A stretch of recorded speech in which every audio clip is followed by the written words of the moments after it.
Assalamualaikum warahmatullahi wabarakatuh. Kembali lagi di Ruang Hukum, Informasi dan Edukasi. Kawan-kawan, pada kesempatan ini saya bersama Agus Tony SPD. Apa kabar, Gus? Alhamdulillah sehat, Bang. Alhamdulillah. Agus Tony ini kawan-kawan seorang aktivis di Lampung Utara dan sekarang aktif sebagai penyiar radio. Benar ya, Gus? Alhamdulillah sekarang sebagai penyiar radio. Mm-hmm. Di samping itu juga ada kesibukan berbisnis juga, Pak. Berbisnis juga. Oke, itu aktivitas kita, Gus ya. Iya. Terus selain itu apa lagi, Gus? Selain itu mungkin sibuk dengan bisnis lainnya. Karena bisnis nggak cuma satu, Bang. Iya. Karena kalau kita ngandelin bisnis satu, zaman sekarang ini ya susah, Bang. Kalau cuma satu, harus banyak gitu.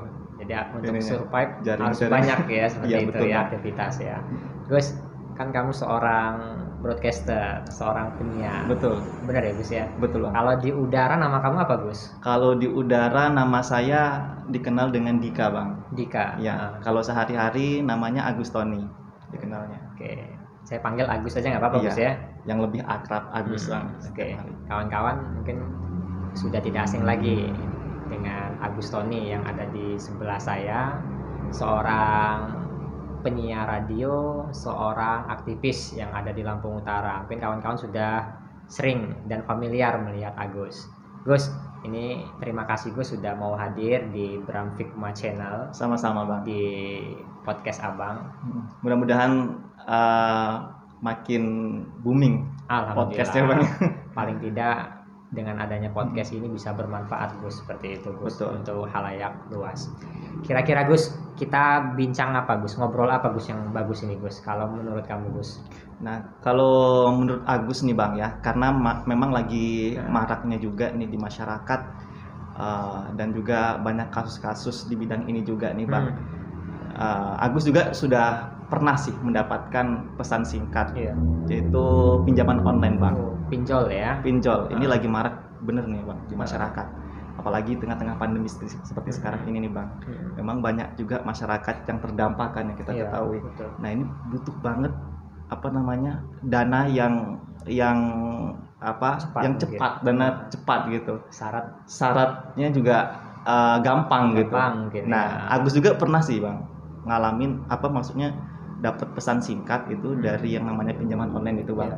Itu hanya dengan syarat ini sudah bisa minjem sekian, seperti itu. Nah, itu membuat si pembaca ini jadi tergiur juga gitu, bukan, Bang ya, untuk mendapatkan pinjaman ini. Apalagi kan pandemi seperti sekarang ini, wah, betul, makin tergiur gitu masyarakatnya. Iya, betul. Jadi kayaknya cocok banget nih, Bang, kita ngobrol-ngobrol tentang pinjol ini. Pinjol, oke. Mungkin juga potret pinjol ini sudah banyak juga ya kan, kasus-kasusnya. Terus juga perusahaan pinjol sendiri itu sudah banyak, Gus. Mungkin Abang juga pingin bicara kalau pinjol dari segi hukumnya seperti apa, Gus. Betul, Bang. Kalau kamu sendiri, Gus, di Basuma ya, Bahana Surya Melati ya? Iya, lagi sibuk di radio Basuma juga sebagai penyiar. Ada nggak, Gus, ngobrol-ngobrol tentang pinjol, keluh kesah, terus yang nanya-nanya tentang masalah pinjol itu yang seperti apa kayak gitu, Gus? Mungkin sharing sama teman-teman sih, Bang. Iya. Karena kan kalau anak muda gini kan ya, Bang ya, yang butuh duit gitu kan ya. Betul. Wah, tiba-tiba ada ini nih pinjaman online, ngobrol sharing. Ini gimana sih pinjaman online ini? Pinjaman online ini seperti apa gitu kan ya. Wah, terus Agus respon ya, kalau pinjaman online ini ya lebih baik dihindari gitu, karena kan udah banyak juga kasusnya gitu, Bang ya, dimana banyak juga masyarakat yang terjerat pinjaman online. Betul. Gitu. Jadi akibat pinjaman online ini jadi timbul masalah baru gitu dalam masyarakat itu. Betul. Gitu, karena nggak bisa melunasin, atau bahkan bunganya itu berlipat-lipat ganda gitu, Bang. Nah, mungkin dari Abang sebagai pengamat hukum nih, Bang. Iya. Itu gimana, Bang, kalau untuk menangani kasus-kasus semacam itu, Bang? Siap.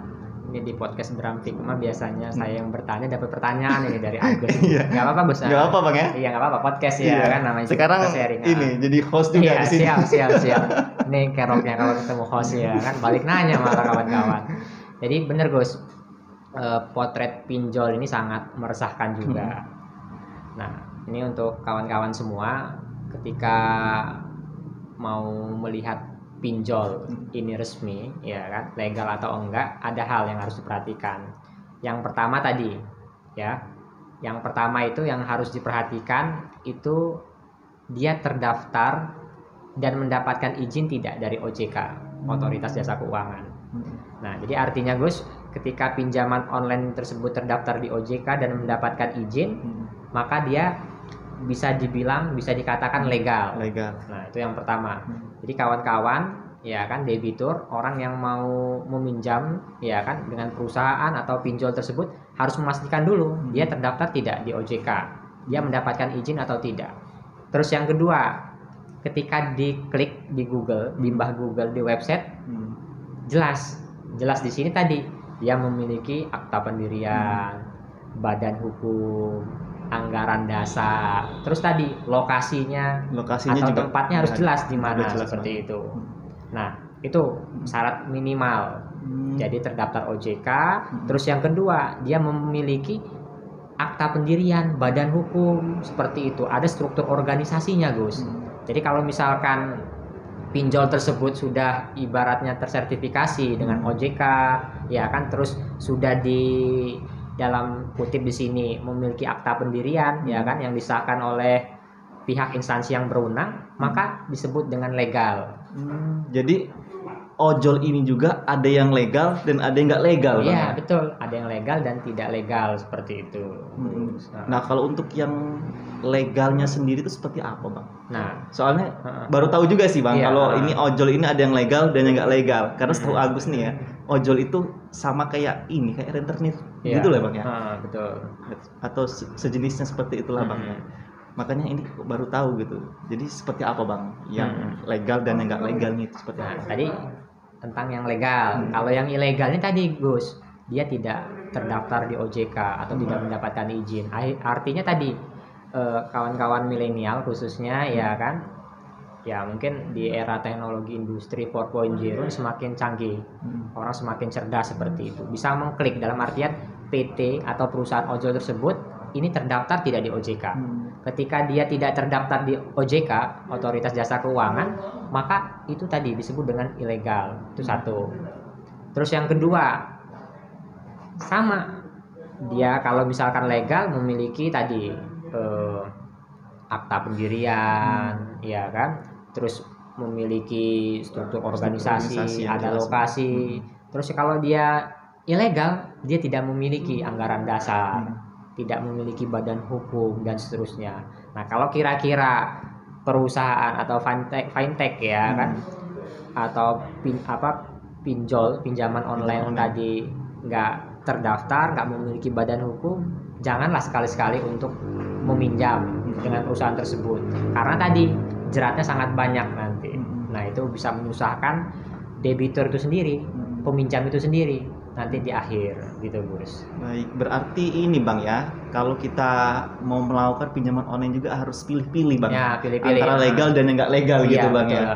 Nah, ini kan jadi wawasan baru nih, betul, untuk teman-teman semua yang mungkin sering nih diberi SMS dalam pinjaman online, gitu, atau mungkin sering ditawar pinjaman online, itu juga harus jelas lokasi, akta itunya tadi, pendirian di mana, betul. Terus juga, Gus, jangan sampai kita tergiur lah dengan pinjol ini, pinjaman online, karena bisa menjerat kita sendiri nantinya. Apalagi tadi sampai kita nggak tahu misalkan ini resmi atau enggak, ini legal atau enggak, tiba-tiba kita sudah disuruh membayar ganti rugi dan seterusnya. Tapi nih, Bang, kalau misalkan ini udah mendesak banget nih, Bang, udah mendesak nih, nggak ada jalan lain selain minjem online, Bang, itu. Jadi yang harus diperhatikan ketika kita nih misalkan ingin melakukan pinjaman online itu apa, Bang? Tadi kalau misalkan sudah terakhir mendesak, ya kan, nggak ada solusi lagi dan seterusnya, mau melakukan pinjaman online atau pinjol tersebut, yang pertama pastikan dulu dia terdaftar atau tidak, legal atau tidak. Kalau dia legal, harus baca juga syarat dan ketentuannya seperti apa. Karena ketika kita kontrak, ya kan, dengan pinjol tersebut, maka tadi data kita sudah diminta didapati oleh mereka. Misalkan nomor kontak kita, kawan-kawan yang ada di kontak grup, mereka bisa akses seperti itu. Lokasi kita bisa akses seperti itu. Tapi tadi harus diperhatikan juga, kalau misalkan dia legal, ya kan, dia punya kode etik, jadi nggak sembarangan seperti itu. Misalkan nanti di belakang kita bermasalah atau prestasi tidak tepat janji atau ingkar janji seperti itu. Karena biasanya tadi antara kreditur dan debitur, kreditur ini perusahaan pinjol, debitur itu nasabah, orang yang mengikatkan diri atau yang meminjam tadi. Kita nggak tahu di belakang, ya kan, di depan atau pas perjalanan ada force majeure, ada hal yang tidak diinginkan atau evenement seperti itu. Nah, makanya kita harus waspadai dulu seperti itu, syarat dan ketentuannya seperti apa. Kalau misalkan kita sudah tahu, ya kita harus tanggung resiko bareng-bareng. Resikonya harus bareng-bareng. Iya, Bung. Jadi yang pertama harus tahu dulu tempat meminjam kita ini, ya, betul. Gitu, kemudian risikonya itu kita harus tahu, perjanjian itu seperti apa harus tahu, ya semuanya Bang. Terus juga tadi pinjol ini bunganya sangat tinggi, Bos. Itu kalau berdasarkan OJK itu 0,8% per hari. Wah, luar dari biasa pokok Bang, ya. Seperti itu yang resmi, ya kan. Tapi kalau tidak resmi, suka-suka perusahaan mau berapa aja yang dia cantumkan di situ, yang mau dia patok, suka-suka. Yang penting tadi nasabah mau kontrak sama dia, mau membayar, ya udah dikasih duit itu seperti itu. Ketika ada permasalahan, ya kan, harus tanggung resikonya, harus mau membayar seperti itu ke perusahaan tersebut, Gus. Nah, ini nih mungkin yang jadi pertanyaan juga dari mungkin yang mungkin udah melakukan pinjaman online dan mungkin juga lagi tersandung masalah di pinjaman online itu nih, Bang. Nah, kalau misalkan udah tersandung masalah di pinjaman online yang nggak legal nih, Bang. Contohnya nggak legal ya, Bang. Itu ada ini, Bang, bentuknya penindak hukumnya gitu, Bang. Hukumnya seperti apa nih, Bang? Oke, siap, Gus. Bagus juga nih pertanyaan Agus nih kalau sama penyiar, kawan-kawan. Jadi kawan-kawan di sini, Bapak Ibu, kalau misalkan terjerat ya pinjaman online, itu misalkan ketika ada permasalahan di dalam kontrak tersebut, yang pertama harus dibayar. Jadi walaupun tadi mau legal ataupun ilegal, ketika kita minjem itu harus dibayar. Harus dibayar. Gimana cara harus dibayar tadi? Yang kedua, misalkan kalau sudah terjerat ya, mau legal ataupun ilegal seperti itu. Yang kedua, ketika kita tidak sanggup membayar, kita buat permohonan. Kita buat surat kepada perusahaan tersebut atau pinjol tersebut untuk minta penurunan bunga, untuk minta memperpanjang waktu pembayaran dan seterusnya. Apa permasalahan-permasalahan kita itu? Seperti itu. Ketiga, kalau dia legal, itu tahu kode etik.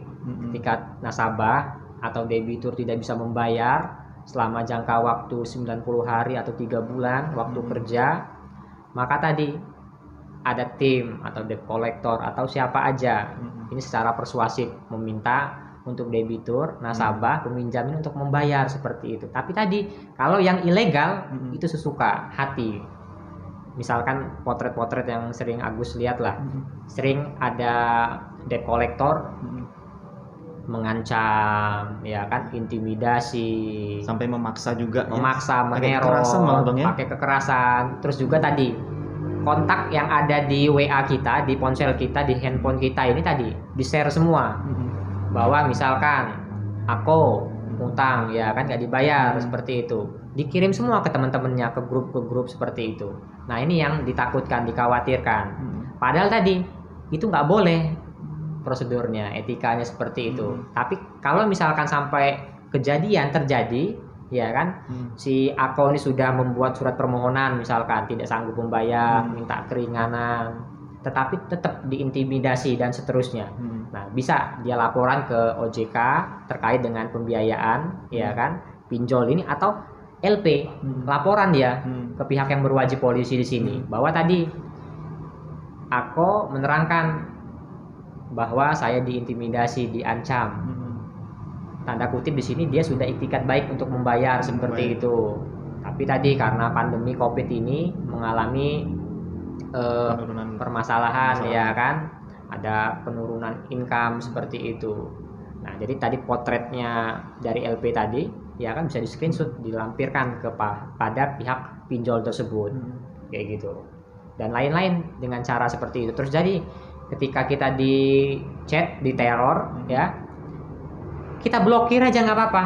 Kalau misalkan dia ilegal seperti itu, kontak-kontaknya tadi ya kan, debt collector tersebut kita blokir, Diblokir. kita blokir. Terus kita LP kontak-kontak tersebut ya kan, kita screenshot, kita jadi bahan laporan kita bahwa tadi ada intimidasi, ada pengancaman seperti itu. Tapi kalau yang legal, data kita bisa di blacklist seperti itu. Kalau misalkan kita absurd seperti itu ya kan, atau dalam evenement atau peristiwa yang tidak diinginkan tersebut, kita nggak menunaikan prestasi atau kewajiban kita atau prestasi gitu, Gus. Baik.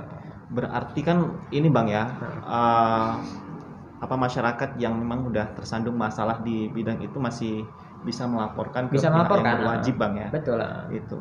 Nah, kemudian kalaupun ada kekerasan di dalam apa namanya pinjaman online itu dari pihak yang meminjam itu Bang, itu juga bisa dilaporkan ya. Bisa Bang? laporin, nggak apa-apa. Sekarang kan keterbukaan seperti itu. Jadi ketika ada peristiwa yang kita nggak inginin, ya kan situ melanggar hak asasi manusia, kita boleh LP.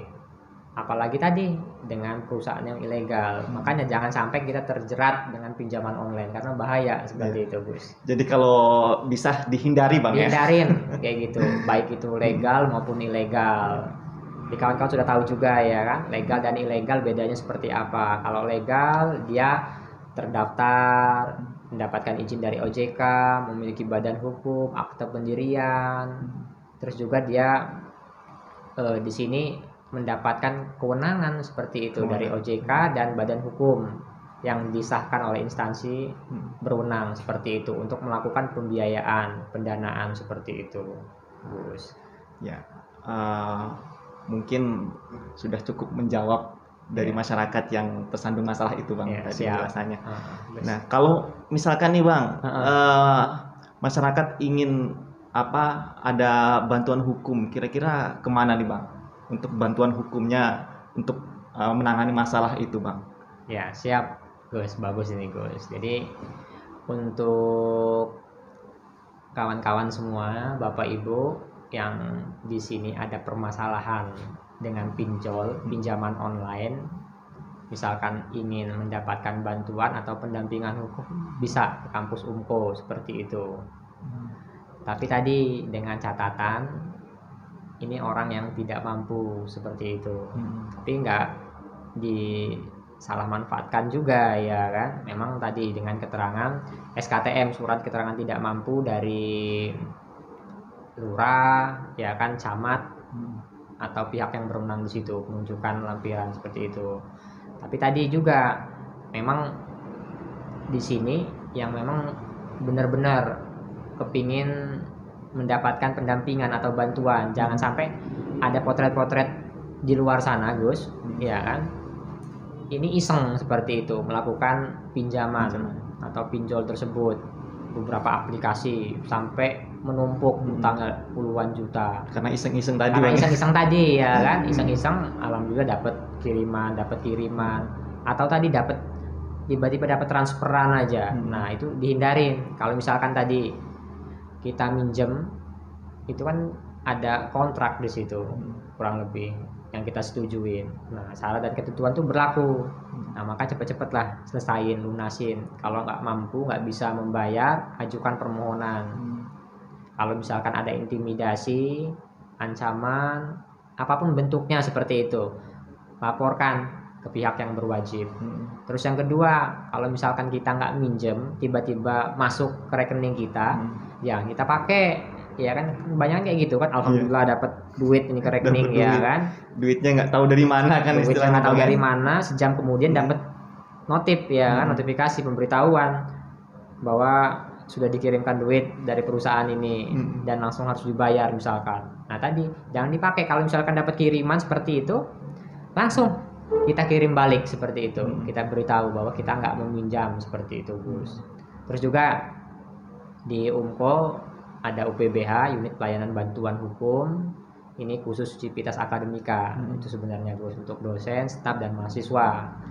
Tetapi dibolehkan juga untuk lingkungan sekitar kampus ya kan? dibolehkan. Dibolehkan, tapi tanda kutip di sini bagi yang tidak mampu. Kalau yang mampu kita layani juga secara profit seperti itu, Gus. Baik, untuk apa syarat-syaratnya nih Bang kalau ingin mendapat bantuan hukum dari UPBH kampus sendiri seperti apa Bang? Ya, jadi korban tadi misalkan orang yang bermasalah dengan hukum dan lain-lain, yang pertama datang ke kampus, ke UPBH, terus menceritakan peristiwa tindak pidana, peristiwa yang terjadi apa.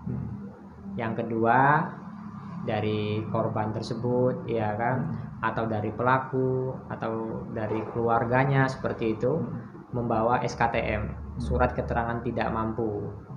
Nah, nanti ketika kita sudah mendengarkan, ya kan, cerita dari pelaku atau korban tersebut, nanti kita akan buatkan SKK, surat kuasa khusus, untuk mendampingi pelaku atau korban tadi yang meminta bantuan dengan kita. Bagi yang tidak mampu, buat dulu SKTM, surat keterangan tidak mampu, biar kami memang tahu, oh ini sangat membutuhkan seperti itu. Tapi kalau misalkan untuk Bapak Ibu kawan-kawan di sini yang secara ekonomi mampu, kita layani secara profesional, ya kan? Kita penuhi semua hak Bapak Ibu pelaku korban di sini, kita dampingin seperti itu tentang apa aja permasalahannya, Gus. Baik, jadi harus datang ke kampus dulu Bang ya? Iya, datang ke kampus dulu ya kan, kopi darat dulu lah istilahnya, cerita ngobrol dulu apa permasalahannya, kenapa kayak gitu, biar kami di sini tahu juga kayak gitu. Nah, jadi nggak bingung lagi nanti. Betul. Masyarakat yang mungkin sudah tersandung masalah itu. Gus, ini kebalik ini Gus, aturan abang yang nanya jika kamu yang nanya nih Gus. Nah, jadi hostnya sekarang gantian ini Gus ya kan. Jadi abang kenalin ya kan, kamu kenalin juga. Iya, sebagai penyiar radio Basuma, ya kan. Iya, betul. Terus juga aktif di bisnis lah seperti itu ya kan, di luar sana. Nah, kan tadi kamu sebut kalau di udara nama kamu Dika kayak gitu. Iya, betul Pak. Ada program atau kegiatan Basuma nggak Gus yang favorit saat ini Gus? Kalau program sih jujur banyak Bang ya. Kalau di radio sendiri, karena mungkin juga di setiap radio itu memang udah ada programnya masing-masing Bang. Kalau untuk di Basuma ini program unggulan yang juga sering kita tayangkan streaming di YouTube juga Bang, itu kegiatan talkshow Bang. Talkshow juga. Jadi radio sekarang ini kan memang nggak cuman bisa didengar aja sekarang ini Bang, bisa dilihat juga live juga streaming di YouTube Bang. Seperti itu. Jadi kegiatan talkshow yang biasa kami tayangkan setiap hari Senin jam 9. Terus kalau di YouTube apa nama channelnya? Kalau di YouTube nama channelnya Basuma TV Bang. Basuma TV. Mungkin kawan-kawan yang sering ini buka YouTube bisa dicari Basuma TV, di situ kita hadirkan konten-konten edukatif juga. Alhamdulillah. Berkemajuan berarti ya Basuma ini ya. Berkemajuan. Jadi bisa sambil kenalin Gus, penyiarnya ada siapa aja di Basuma Gus? Dari generasi ke generasi atau gimana nih Bang? Nah, dari yang sekarang aja lah kayak gitu. Dari yang sekarang aja. Banyak kalau generasi ke generasi ya kan. Soalnya kalau di Basuma ini kan Bang, karena memang ini di kampus ya, dalam lingkungan kampus. Jadi kan lebih dominannya dari penyiarnya itu yaitu mahasiswa Bang. Mahasiswa. Ada siapa aja ini? Sekarang ini ada Yolan. Ada Yolan, mungkin nama udaranya siapa? Yolan tetap nama udaranya Yolan, nama aslinya Yolanda Megawati. Ya. Kalau yang cowoknya saya sendiri, dan ada rekan saya Asif Maulana, kemudian ada Ramdan, Jeffrey ya. Jeffrey Ramdhani. Jadi berempat ya penyiar ya. Ada 4 yang sekarang aktif ini. Terus di belakang layar ada yang aktif juga nggak itu? Di belakang layar ada siapa-siapa? Iya, harus diekspos juga kan, harus dikasih tahu. Di belakang layar ada siapa-siapa aja kira-kira yang support ini. Oh ya, ketinggalan tadi satu Bang. Siapa? Penyiar kita Rena. Masih nama Rena, aslinya ya? Desi Setiani. Ya. benar. Yang belakang layar siapa aja? Yang di belakang layar belakang layar ada Ako Caniago juga. Ako Caniago. Iya, dia juga aktivis juga itu ya. Iya, membantu kita di belakang layar. Siap. Sebagai editing, kemudian ada rekan saya juga di belakang layar itu tidak disebutkan namanya. Oke, karena siap. beliau tidak ingin disebutkan namanya, Bang. Privat ya. Iya, sifatnya privasi. Terus Gus, Abang pengen tahu juga nih ya kan, kawan-kawan yang nonton ini pengen tahu bisnisnya apa aja nih Gus. Mungkin bisa dikasih tahu Gus ya kan. Siapa tahu tadi mau join ya kan, atau mau order atau apalah istilahnya kayak gitu. Wah, kalau untuk saat ini Bang, bisnisnya itu di ini sih, air mineral. Oh, air mineral. Agen. Siap. Di samping itu jualan juga obat-obat herbal, Bang. Obat-obat herbal ya.